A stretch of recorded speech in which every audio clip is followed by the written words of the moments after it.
The more interesting ones is not far from here up in Pennsylvania, where Arlen Specter, the Democrat turned Republican, now a Democrat again, is running and being challenged in a Democratic primary by Congressman Joe Sestak, who just last week released a devastating, in my view, ad. Let's look at this. My change in party will enable me to be re-elected. For 45 years, Arlen Specter has been a Republican politician. Arlen Specter is the right man for the United States Senate. I can count on this man. See, that's important. He's a firm ally. But now, my change in party will enable me to be re-elected. Arlen Specter switched parties to save one job. His, not yours.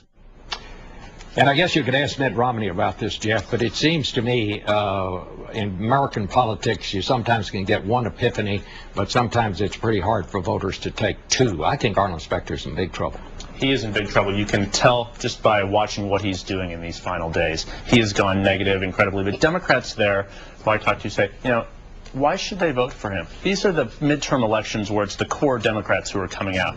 This ad picturing him with President Bush is the most devastating thing. And everything in the ad is true. This isn't one of those, you know, throwing a false charge. Everything in the ad seems to be true. So he is in trouble on Tuesday.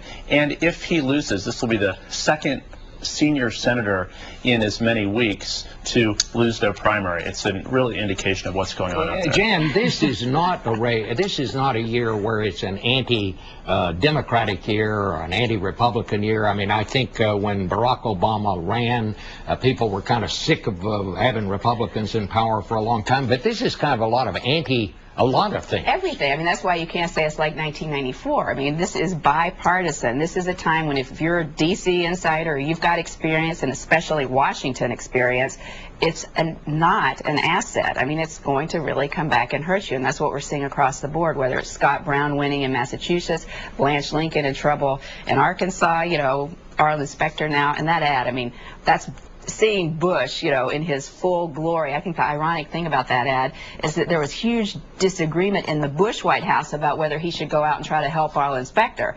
And so he decided to anyway. Well, now he's obviously hurting Arlen Specter. I don't think we're going to see Barack Obama in Pennsylvania. He's not going to Pennsylvania. I'm not sure how much it would help at this point. But I think, to Jan's point, this election raises the question of, are there party bosses anymore? Shouldn't the White House political operation be able to take care of this? Shouldn't the Republicans be able to take care of their problems? This is not the year of the party bosses. We have about 30 seconds, but quickly, you were just back from Kentucky. How does that one look?